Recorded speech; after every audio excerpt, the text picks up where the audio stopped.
Las 7 de la mañana, a las 6 en las Islas Canarias, segunda hora de Es la Mañana de Federico. Reciban un cordial saludo de Maite Loureiro, sobre todo aquellos que conectan con nosotros a través de la televisión y, por supuesto, a través de Internet, viendo la imagen. Vamos ya con el tiempo, pero antes les recomendamos, como siempre, que con Renfe recuerden que tienen en el interior de los trenes distintos espacios para colocar el equipaje y que por la comodidad y seguridad de todos es necesario colocar de forma segura y adecuada cada tipo de maleta en los espacios que están habilitados en función de sus diferentes dimensiones. Ya saben que para cualquier tipo de duda e información pueden entrar en renfe.com. Renfe, Ministerio de Fomento, Gobierno de España. Para que puedas llegar.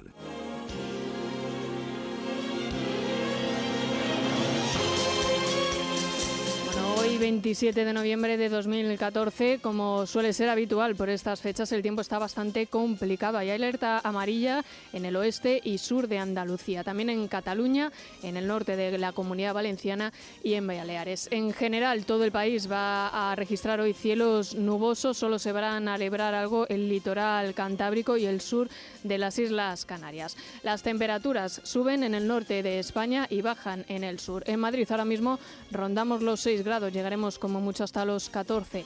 La máxima se va a registrar en Santa Cruz de Tenerife y Las Palmas de Gran Canaria con 23 grados y la mínima estará en León y en Teruel con 1 grado.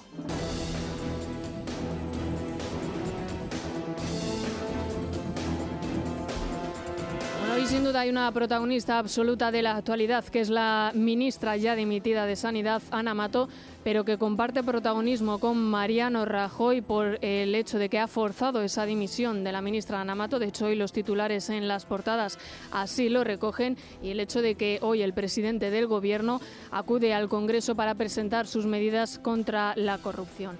La ministra dimitía ayer a 10 minutos de las 8 de la tarde, es decir, ya a última hora, después de una tensa jornada con todo tipo de informaciones contradictorias que se iban publicando en los medios y todo tipo de presiones para que efectivamente Ana Mato acabara dejando el ministerio después de ese auto del juez Pablo Ruz, en el que dice que debe sentarse en el banquillo por lucrarse del dinero que la trama Gürtel pagó a su exmarido Jesús Sepúlveda, con el objetivo todo ello de que devuelva el dinero. No está imputada, no se le acusa en ese auto de ningún delito, sino de lucrarse de él mismo, pero sí se exige que asuma alguna responsabilidad y que por tanto devuelva ese dinero de los viajes y las fiestas de cumpleaños que pagó en su momento la trama Gürtel.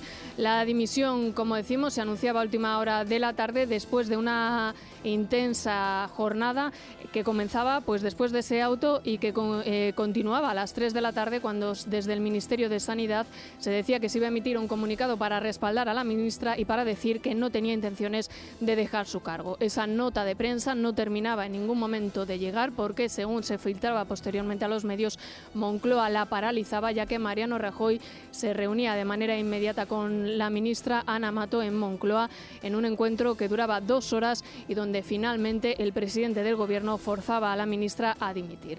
La pregunta que queda hoy en el aire es si esa dimisión se habría producido de no haber estado Mariano Rajoy en el Congreso hoy, esta misma mañana, presentando esas medidas anticorrupción, porque las intenciones del Ejecutivo, después de todos estos hechos que se producían ayer y que les hemos relatado punto por punto, eran que no se produjera una fotografía muy temida, y es la del presidente del Gobierno, Mariano Rajoy, explicando que es el azote supuestamente de la corrupción, mientras la ministra Ana Mato estaba sentada en su escaño. Por cierto, que en su escaño va a permanecer porque va a seguir en principio como diputada, aunque no como ministra de Sanidad.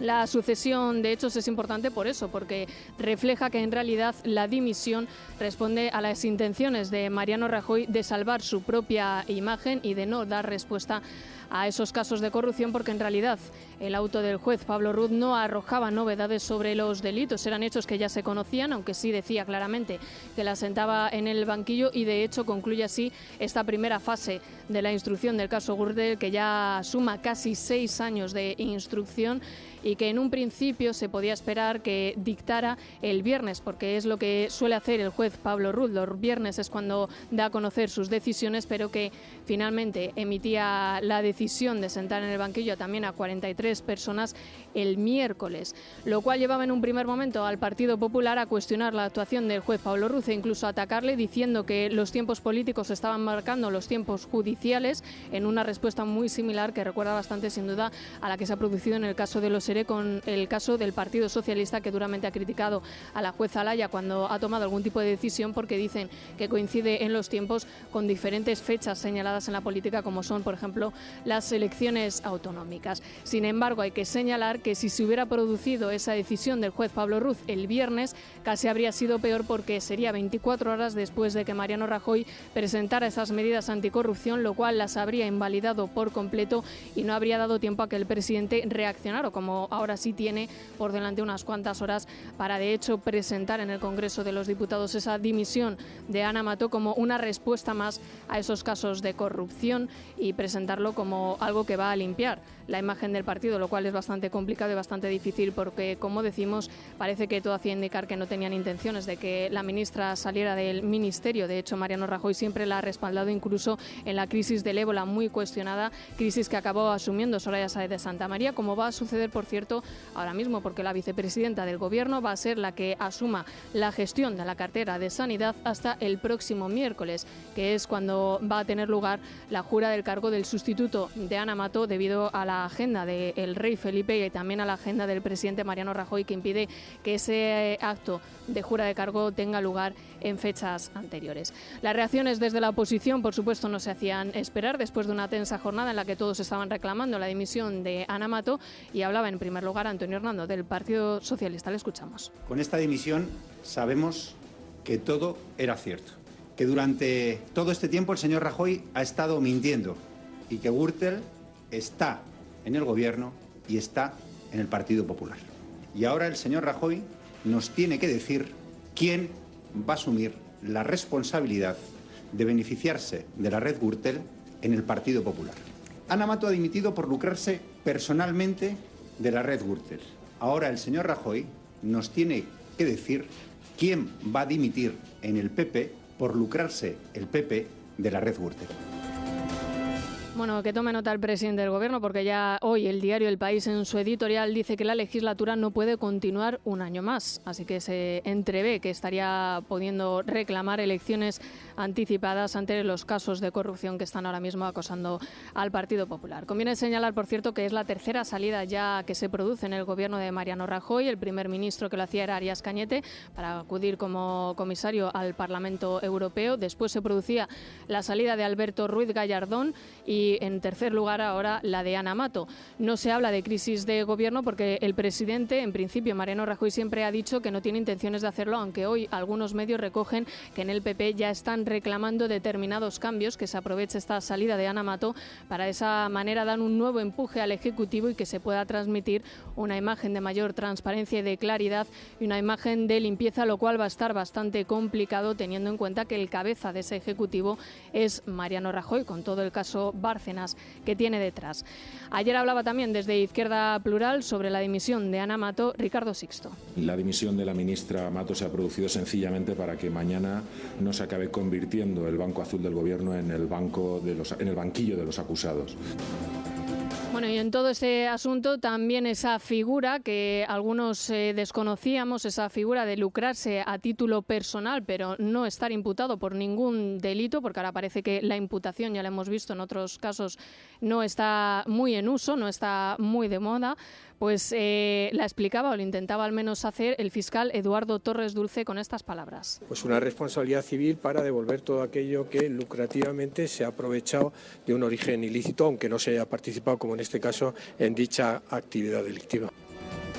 Pues el objetivo, por tanto, es que Ana Mato devuelva esas cantidades que todavía no se han detallado, por cierto, en esa instrucción del juez Pablo Ruz, de las que se habría beneficiado a través de la trama Gürtel, por mucho que conociera o no, esa es una cuestión discutible, los delitos que habría cometido su exmarido Jesús Sepúlveda.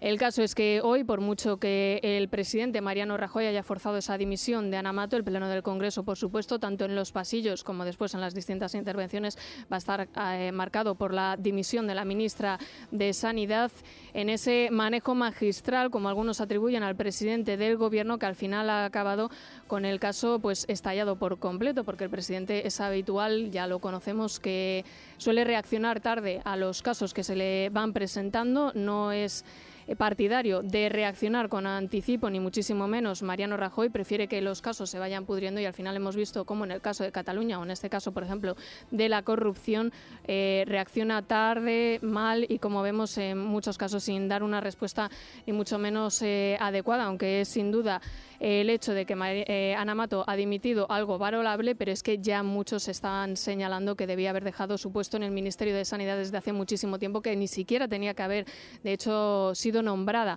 para esta cartera, porque ya se conocía antes de que llegara al Ejecutivo pues que había plantado en su propia casa un Jaguar de su marido, de su exmarido Jesús Sepúlveda, sin que ella lo hubiera visto, y según se avanzaba en la instrucción, una vez ya había sido nombrada ministra de Sanidad, se iban conociendo también todos esos detalles de las fiestas de cumpleaños y también de los viajes que habría pagado la trama Gürtel, y en todo momento ha mantenido el apoyo de Mariano Rajoy, incluido también en la propia crisis del ébola, que ha cuestionado muchísimo su gestión al frente de esta cartera del Ministerio de Sanidad. Por tanto, como decimos, esa dimisión responde más bien al hecho de que Mariano Rajoy quiere salvar su propia imagen.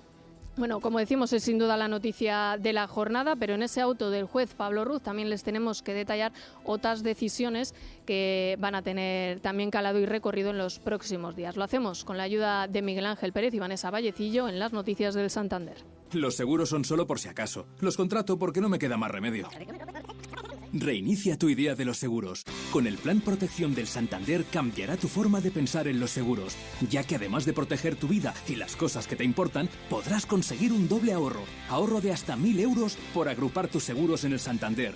Y ahorro con las ventajas de Queremos Ser Tu Banco. 0 euros en comisiones de servicio, descuentos en grandes empresas. Infórmate en tu oficina o en bancosantander.es. Santander, un banco para tus ideas.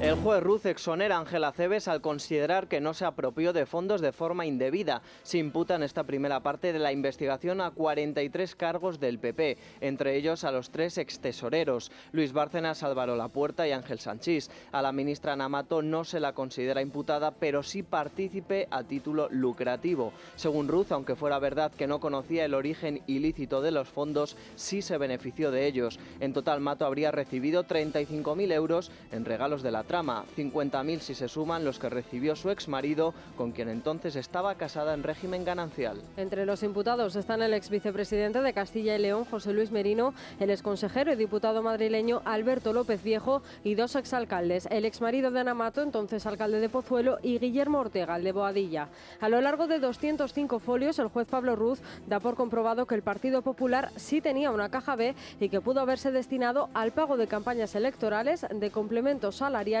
y a otros gastos en beneficio del partido. Bueno, pues veremos la instrucción del caso Gürtel cómo va avanzando, pero conviene señalar que también se está discutiendo en el Consejo General del Poder Judicial la continuidad del juez Pablo Ruz en la Audiencia Nacional, en ese mismo puesto que ahora mismo está ocupando, por lo que podría también esto responder al hecho de que el juez ha acelerado en las últimas fechas, sobre todo la toma de declaraciones en esa instrucción que suma ya casi 6 años, y la toma también de decisiones y la emisión de esos autos que, como vemos, están señalando a varias figuras del Partido Popular. Una situación sin duda muy complicada para Mariano Rajoy, además cuando tiene a la vuelta de la esquina ya para el año que viene unas elecciones autonómicas y municipales, y como vemos que cada prácticamente semana van estallando poco a poco casos de corrupción que están afectando a las filas populares y que están preocupando muchísimo, sin duda, a todos aquellos candidatos que se tienen que presentar ante los ciudadanos con casos de corrupción que todavía ni siquiera se se han resuelto y que en muchas ocasiones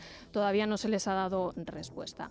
Además de hablar de estos asuntos que sin duda debatiremos en el tiempo de tertulia, también por supuesto hay espacio para lo que está ocurriendo en Cataluña. Artur Mas no termina de conseguir el apoyo de Esquerra a sus planes de esa lista única secesionista. Ya la CUP e Iniciativa le han dicho rotundamente que no, pero Esquerra, como viene siendo habitual, baila entre dos aguas y no acaba ni de comprometerse con el presidente de la Generalidad ni tampoco de rechazar sus planes. Un Artur Mas, por cierto, completamente envalentonado a pesar de la querella de la Fiscalía, teniendo en cuenta que al final ha podido llevar a cabo el 9 de noviembre con absoluta impunidad, y así parece que podría seguir siendo, a no ser que el Tribunal Superior de Justicia de Cataluña decida actuar y admitir a trámite esa querella de la Fiscalía. Y un Artur Mas, como decimos, que incluso ayer llegaba a decir que él, como representante del Estado en Cataluña, no ha recibido comunicación de que el presidente del Gobierno va a visitar esta comunidad, como si tuviera Artur Mas que ser informado de cada una de las visitas que hace Mariano Rajoy, que es el representante del Estado en todo el territorio español, en todo el país, en toda España, incluido Cataluña. Artur Mas prepara los contactos con las formaciones independentistas para sondear el grado de apoyo que tiene para su lista única. Mientras tanto, el resto de partidos se reúnen hoy para analizar la situación del proceso. De momento, Mas solo cuenta con el apoyo del PSC para llevar a cabo su nuevo desafío y ha rechazado la propuesta de diálogo que le ha lanzado Oriol Junqueras. En los pasillos del Congreso, el presidente del Gobierno acusaba a Mas de atentar contra la libertad. Por su parte, el presidente catalán se quejaba de no haber recibido notificación de la visita de Rajoy a Barcelona. Es preocupante que en Cataluña haya en este momento un déficit de gobierno. Llevamos desde el año 2010, en el que el señor Mas ganó las primeras elecciones, celebrando elecciones, referéndums. Ahora se nos anuncia para los próximos tiempos. No sabemos si una o dos elecciones más ni para cuándo. Es una visita que conocemos por los medios de comunicación. No tenemos constancia oficial. Dicho de otra manera, el representante ordinario del Estado de Cataluña no tiene constancia de la visita del presidente del Gobierno español. Bueno, pues al menos Mariano Rajoy tiene razón en una cosa, y es que hay déficit de gobierno en Cataluña, pero también por responsabilidad del presidente, que al final tiene que gobernar en todo el territorio español y que está permitiendo que en Cataluña cada 2 años e incluso cada menos se estén convocando constantemente elecciones. Si no es elecciones anticipadas autonómicas, es referéndums, como hemos visto en el caso del 9 de noviembre, por mucho que el presidente del Gobierno insistiera ayer en la sesión de control en el Congreso, en una respuesta a Rosa Díez, en un tenso rifirrafe, por cierto, con la líder de UPyD, en que no había habido ningún tipo de referéndum. Volvía de nuevo Mariano Rajoy a insistir en que él había garantizado que se cumpliera la ley y que así había sucedido, lo cual conviene entonces preguntarse por qué esa querella de la Fiscalía por haberse saltado la ley hasta en 4 ocasiones, en 4 delitos, tal y como ha señalado Eduardo Torres Dulce. En cualquier caso, como decimos, el debate en Cataluña se centraba ayer en esa lista secesionista única, en esa fecha que ya tiene programada Artur Mas para declarar la independencia en 18 meses. Oriol Junqueras y Artur Mas protagonizaban un rifirrafe también en el Parlamento, y esto es lo que sucedía. Déjeme invitarlo a la conferencia que haré yo de aquí a unas semanas. Espero que usted tenga la ocasión de estar presente. Bueno, déjeme mirar la agenda, que yo soy el presidente de la Generalidad y no sé si tengo algún compromiso, pero si no tengo, le acompañaré.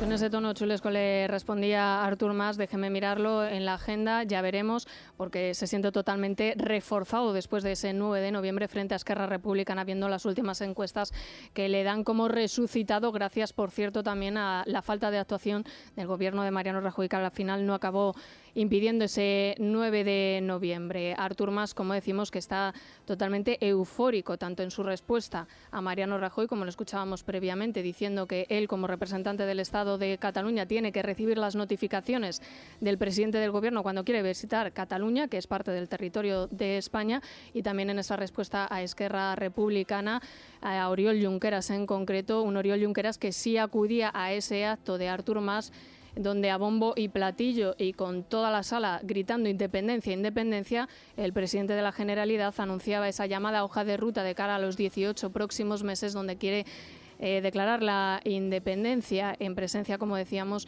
de Oriol Junqueras, que sí estaba en ese acto, y que no se ha garantizado la presencia de Artur Mas en su propio acto que tiene pensado celebrar. Sobre esta cuestión de Cataluña se pronunciaban ayer desde la oposición, lo hacían Pedro Sánchez como líder del PSOE y también Rosa Díez como líder de UPyD. Una pésima noticia, el camino por el que ha decidido optar el señor Mas.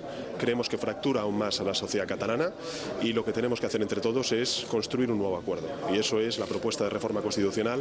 Yo creo que si hay algo que es objetivable en las declaraciones y la comparecencia de ayer de Artur Mas, es que desprecia absolutamente al 70% de los ciudadanos catalanes que, teniendo oportunidad, no han votado a favor de la independencia, porque de eso se trataba. Yo no pienso como el presidente del Gobierno que no se haya producido una consulta, ni pienso naturalmente que no metían una papeleta en la urna, porque había una urna y metían una papeleta en la urna en la que pedían un Estado independiente.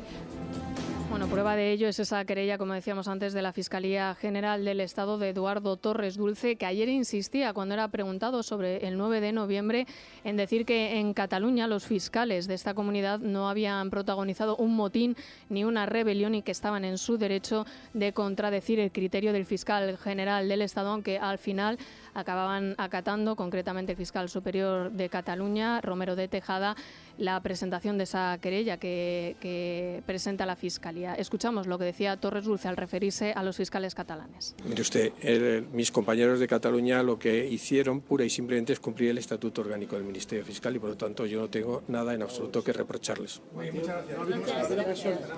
Respeto siempre cualquier decisión que se puedan adoptar y está abierto un proceso y los tribunales actuarán en consecuencia. Sí, señor. Yo, y voy a intentar demostrarlo, he adoptado las decisiones autónomamente, sin ningún tipo de interferencia, sin ningún tipo de injerencia y con un análisis equivocado o no, pero un análisis de la realidad jurídica de los hechos. Bueno, y por cierto, curiosamente este año el boicot a Freixenet va a partir de los nacionalistas por ese anuncio donde se escucha que brindan por otros 100 años juntos. Los nacionalistas, como decimos, pretenden ahora promover un boicot contra esta marca de cava. La marca catalana, en su tradicional anuncio navideño que este año protagonizan el cantante David Bisbal y la actriz María Valverde, muestra a ambos artistas brindando por la unidad bajo el eslogan por los próximos 100 años juntos. La diputada de CiU, Elena Rivera, ha afirmado en Twitter que Freixenet, con su anuncio, acaba de perder, dice, 2 millones de consumidores catalanes potenciales. El fiscal ha pedido al juez que amplíe la causa abierta contra Jordi Pujol, contra su esposa Marta Ferrusola y contra sus hijos Marta, Mireia y Pera. Admite así a trámite la querella presentada por Podemos, Ganemos e ICV. El fiscal rechaza que la causa vaya también dirigida a los otros 3 hijos de Pujol, Jordi, Josep y Oriol, y otras personas próximas a la familia, al considerar que no deben ser investigados en este procedimiento. El fiscal pide al juzgado que permita personarse en la causa a Podemos como acusación popular junto al resto de querellantes. Los abogados de los Pujol piden 50.000 euros a ambas formaciones en concepto de fianza al considerar que tienen un interés político y partidista. Bueno, enseguida les vamos a contar la última de Podemos y también la última de Tania Sánchez. Va a ser a las 7:30 y no se pierdan, por cierto, tampoco las declaraciones de Tania Sánchez cuando le preguntan por lo que había dicho en la jornada anterior su novio, Pablo Iglesias, y el enfado de esta, lo mismo que sucedía con el líder de Podemos en la jornada anterior, al ser preguntada, como decimos, por su actual pareja. Enseguida se lo vamos a contar, pero antes les recordamos que en Línea Directa nos recomiendan un fabuloso seguro para el hogar, Miguel Ángel Pérez. Así es, Maite, es hora de cambiar el seguro de hogar y tu casa te pide a gritos que te cambies a Línea Directa. ¿Por qué? Porque si aseguras tu casa con Línea Directa ahora, te mejoran el precio de renovación de tu seguro del hogar. Está garantizado. Llame ya al 902-123-536. 902-123-536. Línea Directa, una compañía Bankinter. Nos acercamos ya al tráfico para conocer cómo se circula por Madrid y el resto de carreteras de España. Laura Villalba, buenos días. ¿Qué tal? Muy buenos días. Vamos a empezar, si te parece, en Madrid, donde hasta ahora vemos algunas dificultades hacia el sur de la ciudad. Tráfico congestionado en la avenida del Manzanares, a la altura de la glorieta de Santa María de la Cabeza. Congestión también en la zona de Puerta de Toledo y retenciones en el Paseo de Extremadura a la altura de Puerta del Ángel. En el centro pocas incidencias, aunque caben destacar algunas dificultades en el tráfico en la avenida de Alfonso XII. De momento nada más en Madrid, Maite, pero si te parece vamos hasta la DGT para saber cómo se circula por el resto de las carreteras del país. Israel Martínez, buenos días. Buenos días.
Es La Mañana de Federico.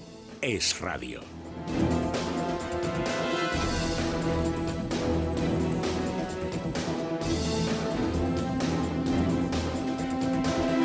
Seguimos en Es la Mañana de Federico y como ya les avanzábamos hace unos minutos, empezamos este repaso a la actualidad de las noticias de las 7:30 con las novedades que tenemos sobre Tania Sánchez, la novia de Pablo Iglesias, algo que no le gusta, por cierto, que se diga de ella. Eso sí, ahora, después de que se hayan conocido determinados escándalos que le afectan a ella y también al líder de Podemos, es cuando reclama a los medios de comunicación que se separen ambos asuntos, que se separe a Podemos de Izquierda Unida y a ella de Pablo Iglesias, porque siempre ha mantenido que sí, que era la novia de Pablo Iglesias y nunca le ha importado cuando los medios de comunicación le preguntaban por esta cuestión. Pero como decimos, hoy tenemos novedades en relación con Tania Sánchez, porque publica el diario La Razón que su padre también posee un piso de protección oficial en Rivas y que vive desde hace años, sin embargo, en un chalet, es decir, que no reside en esta vivienda cuando es uno de los requisitos que se exige para poder acceder a estas viviendas de protección oficial, con las que, por cierto, no se puede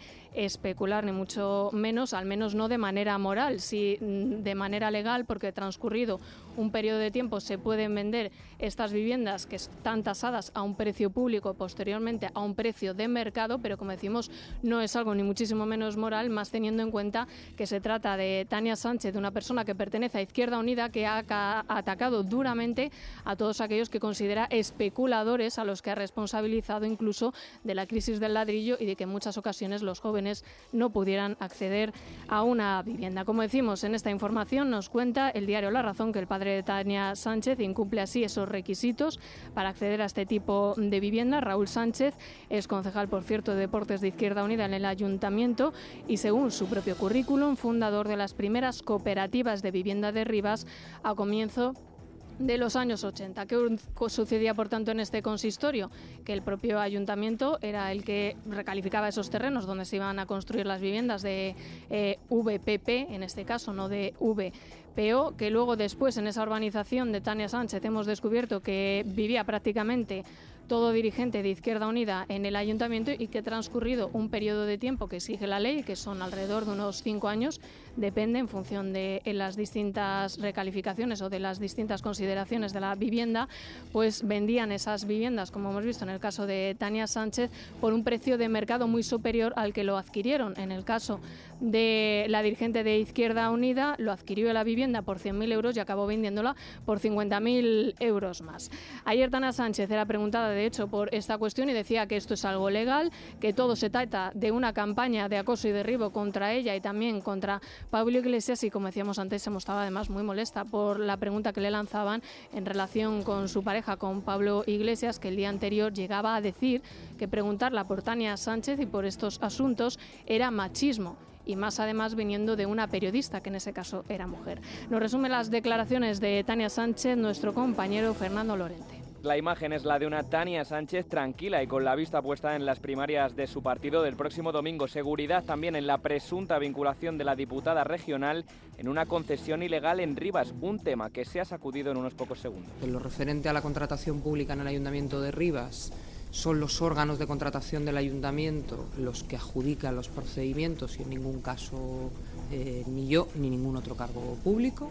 No es la única acusación a la que se ha enfrentado en los últimos días, dice su compañero de candidatura, Mauricio Valiente, que es la reacción histérica de la derecha, pero Sánchez tampoco se inquieta, por ejemplo, en lo relativo a la información que publica La Razón sobre su vivienda, con la que al parecer ganó 50.000 euros. Y en el caso de lo que tiene que ver con la vivienda, una vivienda de protección, de promoción privada, que ha sido adquirida y transmitida ajustándose a la absoluta legalidad en todo el proceso.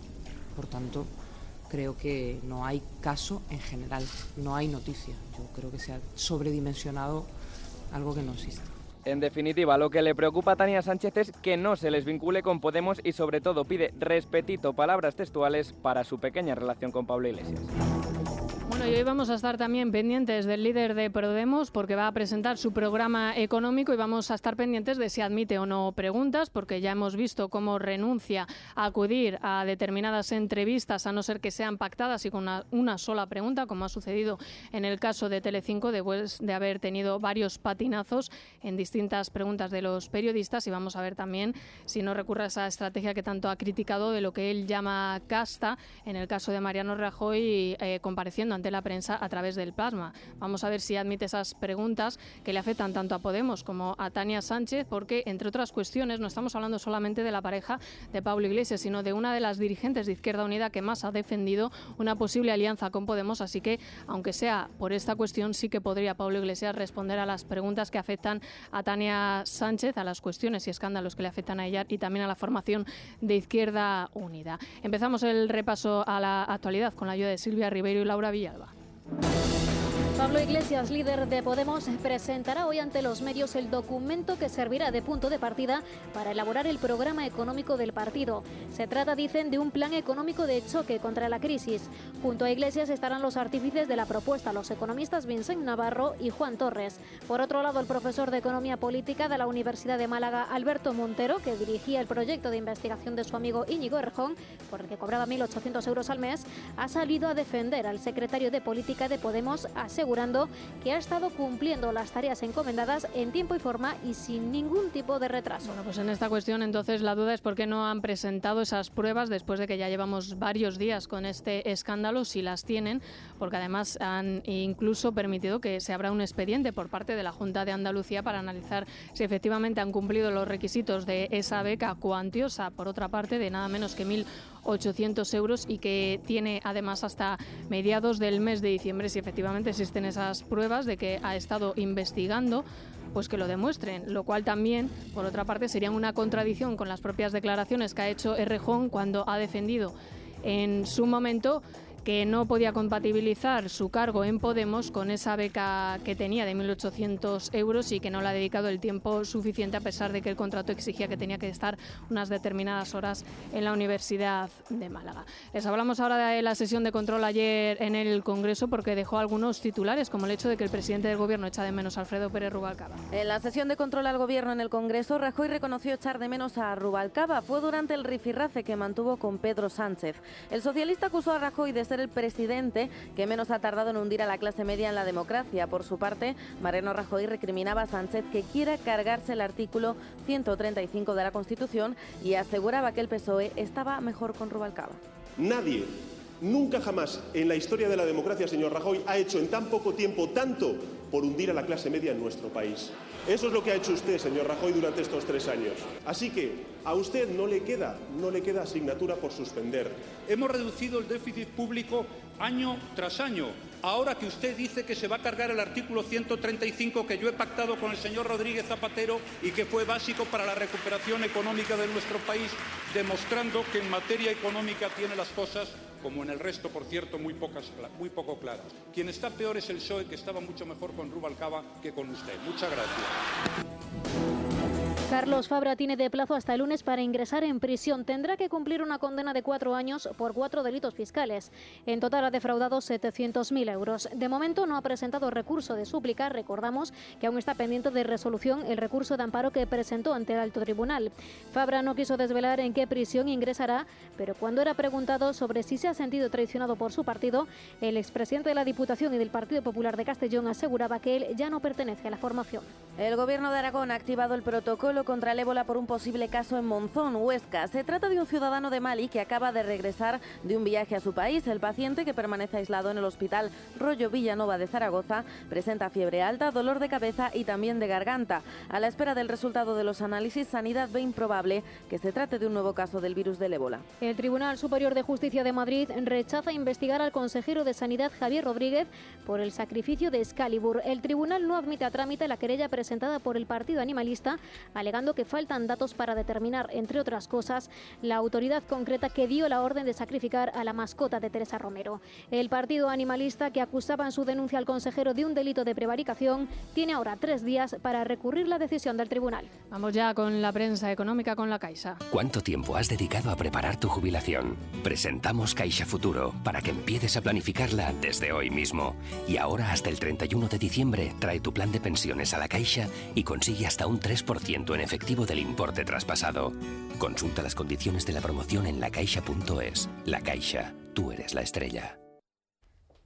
Luis Fernando Quintero, buenos días. Muy buenos días, Maite. Bueno, ¿qué nos dicen hoy los diarios salmones? Bueno, pues como podrás imaginarte, hoy Ana Mato es titular indiscutible en todas las portadas de la prensa económica, pero también hay otro protagonista más ligado al ámbito económico en el que nos vamos a fijar, que es Carlos Slim y esa operación sobre FCC. Dice Expansión, Koplovich cederá a Slim el control de FCC. El magnate mexicano tomará el 25% al suscribir la mitad de la ampliación de los 1.000 millones. Slim, dice Expansión, es la segunda mayor fortuna del mundo que ha entrado en el grupo tras la ruptura con Soros. Koplovich logra pagar así a sus acreedores y reduce su parte en FCC a menos del 25%. Es esa gran operación que se estuvo rumoreando ayer durante todo el día prácticamente y que está a un pasito de confirmarse y de anunciarse, aunque bueno, son muchos los medios que ya lo dan por hecho. En El Economista, Slim desplaza a Koplovich de primer accionista de FCC, invertirá 700 millones, insiste este diario, en la ampliación de la constructora, y también en 5 días llevamos el asunto. Esther Koplovich y Carlos Slim ultiman el pacto para salvar Fomento de Construcciones y Contratas, FCC. Es, como te digo, uno de los asuntos sin duda destacados hoy en la prensa económica, pero te voy a destacar otro que podemos leer en Expansión de una manera y en 5 días de otro. Por un lado, en Expansión nos cuentan que España sigue en recuperación. Se apoyan en las declaraciones. Sigue, o sea que ya hemos empezado a recuperarnos. Hemos empezado a recuperarnos, que la zona euro esté estancada no nos está afectando, dice el diario Expansión, y que las previsiones de este diario, apoyado, como digo, en las declaraciones que hizo Luis de Guindos ayer en un desayuno informativo, es que vamos a seguir bien. Dice en su editorial el diario Expansión el diagnóstico del Banco de España, en el que dice que seguiremos creciendo durante lo que queda de este año, y dice, insisto, el editorial de Expansión, el diagnóstico del Banco de España parece corroborar lo que viene anticipando el gobierno desde hace semanas y que ayer volvió a repetir el ministro de Economía, es decir, lo que dice en su titular de editorial: España logra mantener la velocidad de crucero. Yo estas metáforas marineras no las acabo de entender. Sí, porque luego llega el Titanic y después de mantener la velocidad de crucero se hunde. En 5 días, dividendo récord. Dice este diario, la remuneración en la bolsa se dispara tras 2 años de descensos, y en el editorial también muy triunfalista con La Economía dice: la alegría vuelve a las bolsas españolas, la mejora de las perspectivas empresariales constituye la clave y el motor del proceso de recuperación económica en que España está inmersa. Se ve que ayer la vicepresidenta, esto siempre son hipótesis que hacemos desde aquí sin ningún tipo de rigurosidad, debió coger las riendas de estos 2 periódicos económicos, porque desde luego en Expansión y en 5 días están encantados de haberse conocido con la Economía. Sí, no sería de extrañar, porque eso de coger las riendas a Soraya Sáez de Santamaría, o de al menos de acumular, Carlos, le gusta bastante. Sí, bueno, de hecho, dentro de la rumorología que se maneja, se dice que Soraya tuvo mucho que ver ayer en lo que pasó en Moncloa con la decisión de Mato. Pero bueno, insisto, también son de estas hipótesis más fruto del rumor que de la rigurosidad propiamente dicha. En El Economista, ¿qué nos encontramos? Bueno, pues aparte de la información de Slim, la de Guindos. Guindos gana la partida al INDE y le arrebata el control del FROB. Hasta ahora el presidente del FROB ha sido el subgobernador del Banco de España, Fernando Restoy, y a partir de marzo o abril de 2015, cuando se apruebe esta nueva fórmula, será el gobierno quien decidirá quién es el presidente por mandatos de 5 años, y el Banco de España dejará de tener el control sobre el Fondo de Reestructuración Ordenada Bancaria, es decir, sobre esos fondos para el rescate de generalmente las cajas de ahorro españolas. Bueno, muchas gracias, Luis Fernando. Vamos ya con los deportes. ¿Cuánto tiempo has dedicado a preparar tu jubilación? Presentamos Caixa Futuro para que empieces a planificarla desde hoy mismo. Y ahora, hasta el 31 de diciembre, trae tu plan de pensiones a la Caixa y consigue hasta un 3% en efectivo del importe traspasado. Consulta las condiciones de la promoción en lacaixa.es. La Caixa, tú eres la estrella. Vicente Azpitarte, buenos días. Buenos días, Maite. Bueno, partido ayer el Real Madrid. Sí, tuvimos Champions ayer y los dos equipos españoles consiguieron el pleno junto con los dos del martes. Ayer el Real Madrid venció en Basilea 0-1 con gol de Cristiano Ronaldo en el minuto 35. El Real Madrid disputó un partido gris, muy gris, dominó la primera parte, pero perdió el control en la segunda mitad hasta que en el minuto 80 salió a ser Illarramendi al terreno de juego y el Madrid encontró el equilibrio con el 4-4-2, del que siempre habla Carlo Ancelotti como el sistema de juego más equilibrado. Pero ayer Ancelotti, a pesar de que el Real Madrid llegaba a las 15 victorias consecutivas, un récord que solo está al alcance de José Mourinho y de Miguel Muñoz y ahora de Carlo Ancelotti, reconocía el entrenador italiano del Real Madrid que fue un día raro. Bueno, creo que es normal en este momento de la temporada no estar siempre al tope, es absolutamente normal. Lo hecho que hemos ganado creo, con bastante tranquilidad es bueno. Eso es lo que puede llegar en un partido de Champions, que no siempre todo sale perfecto. El Real Madrid es líder del Grupo B con 15 puntos, el único equipo en Europa que llega hasta esa puntuación. Basilea segundo, Liverpool tercero y Ludogorets cuarto. El Liverpool, desde luego, se complica la vida en la UEFA Champions League. El Atlético de Madrid venció ayer también por 4-0 al Olympiacos de Michel, con un sensacional Mario Mandžukić. Se adelantaba el Atlético de Madrid por mediación de Raúl García en el 8, y Mandžukić en el 38, en el 62 y en el 65 ponían el 4-0 para el Atlético de Madrid, que se sitúa líder de grupo. Pero anoche hablábamos en tiempo extra con José María Jiménez, uno de los centrales del Atlético de Madrid, contento, por supuesto, por esa victoria frente al Olympiacos. Sin duda que sí, se ganó, es importante, se sumó a 3, se clasificó, que bueno, siempre positivo ganar, más en casa, pero como vos decís que nos vamos el primer puesto, pero también, como te digo, muy tranquilo ya de que bueno, ya se consiguió la clasificación. Una victoria muy importante para el Atlético de Madrid, que recordemos había perdido en la primera jornada, pero ahora es líder de su grupo, y ayer vencía a un Olympiacos que venía de un periodo de inactividad en Grecia por la violencia en el fútbol griego. El conjunto de Michel había tenido tiempo de prepararse el partido, pero aún así se llevaron 4 goles de Atlético de Madrid. Anoche también en los micrófonos de Radio, el portero español del Olympiacos, Roberto.